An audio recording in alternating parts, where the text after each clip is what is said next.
Ever since we have had financial markets, we have had financial crisis.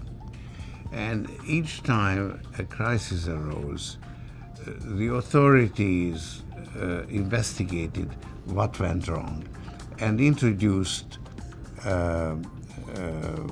some institutional reforms that would prevent the same thing going wrong again.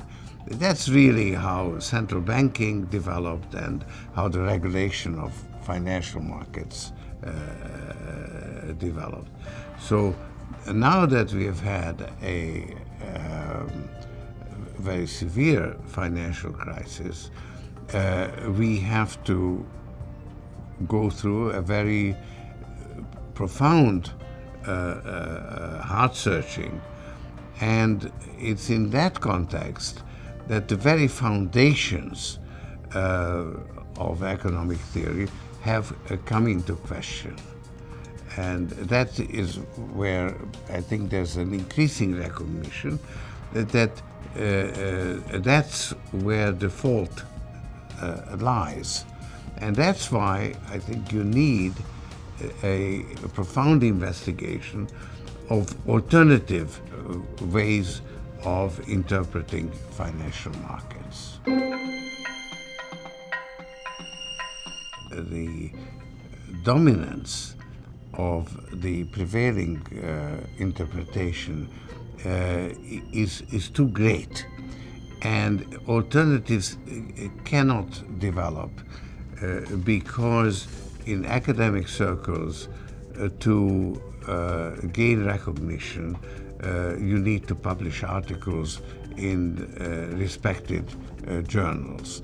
And since the journals imposes the prevailing paradigm, anything that questioned that paradigm couldn't get published. I hope that this Institute for New Economic Thinking, or INET, will make a sufficient impact on the profession that it will be possible to break through this institutional barrier and have a real examination of the fundamentals of economic theory. In sponsoring INET, I have to be careful not to use INET to impose my view, which I think would be an impossibility because my theory is too rudimentary as it currently is, really to meet the standards that is demanded in academic circles. So it's really only the germ of an idea that would really need to be developed to be a valid alternative. Economic theory has tried to imitate natural science by establishing timelessly valid laws. And I think that's a mistake because of the fundamental difference between human affairs and natural phenomena, because of the participation of the humans who act on the basis of imperfect knowledge. And events are not determined by timelessly valid laws.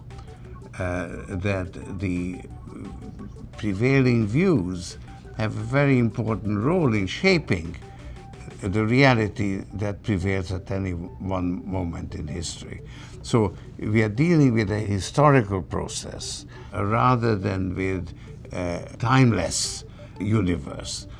Now, Friedrich Hayek, who is an apostle of the Chicago School, in his Nobel Prize lecture, emphasized this historical nature of human affairs. And somehow, in the last 25 or more years, this has been forgotten. And I think it's time to remember it and return to the study of financial markets in a historical context.